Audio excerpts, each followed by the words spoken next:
Alrighty, this is Isaiah Sorensen, Drew Zimmerman. Levi Haskell. Malia Scanlon. and this is our assignment 3 for Communication Ethics and Theories. We are focusing on Chapter 10, which discusses the difference between communicating in person versus communicating over the internet. The chapter was very interesting and helpful, where the author ended up summarizing that essentially the only main difference between communicating in person versus online is that online takes 4 times longer to communicate the same ideas that more easily would have been communicated in person. But outside of the time difference, there's not much difference, because whereas in person you can get across ideas more quickly, online you can spend much more time carefully writing, orchestrating, researching, planning your response. So whereas if I was talking to Levi, I might just be like, "Hey Levi, how you doing?" Online I might be able to be more considerate of what I'm going through, what he's going through, etc., and formulate a more calculated response that would allow our relationship to grow deeper in that longer amount of time, in comparison to the little bit we might be able to grow in the short time it would take to communicate verbally. So my idea for the AI summary was originally to ask Meta AI, which is available on Instagram. That's how I tried to do it, and then that AI was so subpar. It didn't even mention things about the chapter. So I tried asking the Copilot AI, which is the one we've done for most of these so far, if it could summarize chapter 10 as if it were a professor, to see if it could give some more personalized results. But I also forgot the name of the book, so instead of actually saying the book's name, I said the name of the class. And I don't know if there's a book that actually says, if there's a book called Communication Ethics and Theory. I think if there's, probably not, but if there is, it gave us this, and there's, it's very questionable, to be honest. There's ethical audits. There's a lot of similarities, but not many, especially not for this chapter, which was so specific. Although I did definitely enjoy the chapter, so. You want to go ahead with some application, Drew? Yeah, sure. So I feel like a lot of people well, it depends. If you're an introvert, you probably enjoy online more often, because maybe sometimes it's a little awkward face to face. But if you're an extrovert, then you would probably it's probably fulfilling to see their facial expressions and things like that. But for example, a dating app.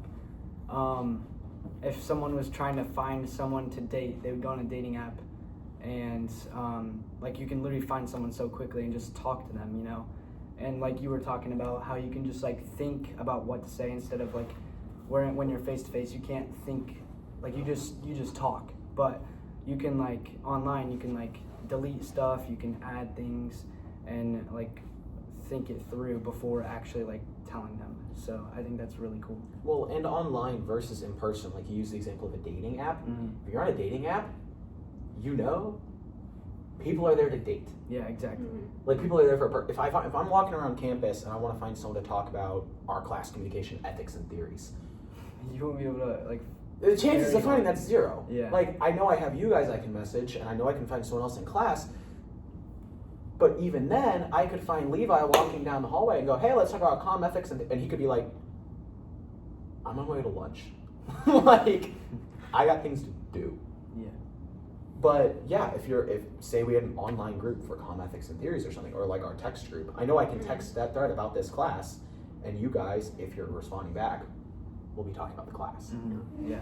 I do think that's interesting, especially with the addition to the internet of blogs and forums, and you see the same thing with Facebook, specific, very niche groups,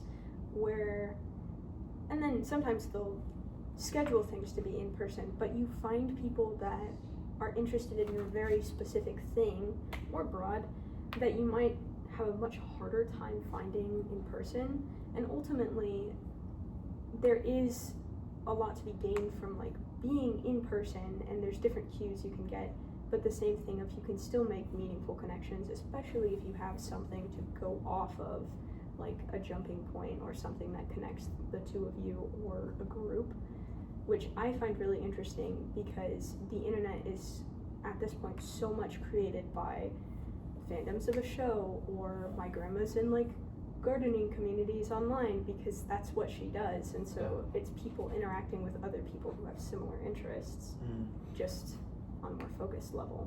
And I can definitely speak to something like that because I'm very like aware of kind of cultures that I'm within online. Like my interests, I know a lot about them through people who communicate that online, which it would be very difficult to find these obscure interests of those people in the real world, like has been said. But a lot of problems arise when people don't know what the difference is between talking in person and talking online, where they make, careless, like they complain about something, they say something negative to somebody, and because they're behind a screen, they think, oh, it's completely okay to just trash talk somebody online because, I'm online.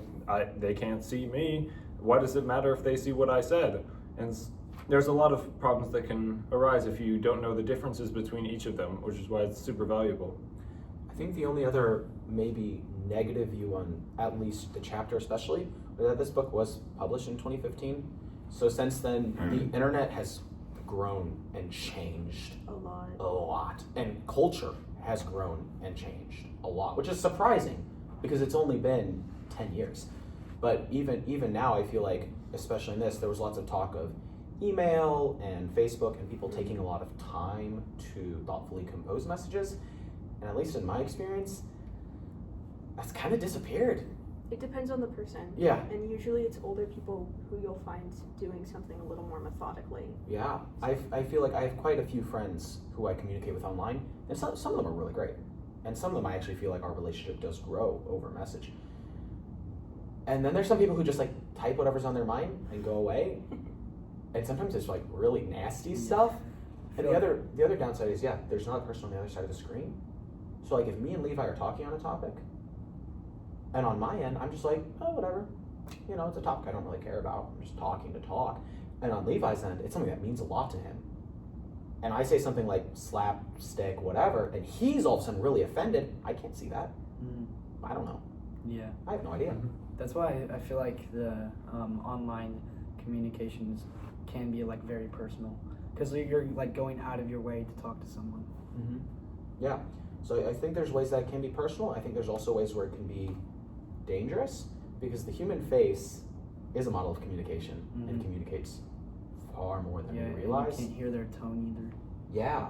So like if I say, "Oh, you're such a goofball" in text, and Levi hears that, "Ugh, you're such a goofball." Like you see how dramatically that can change. But since I'm not voicing it, I have no idea that he's hearing me being a jerk, and he has no idea that I'm being goofy.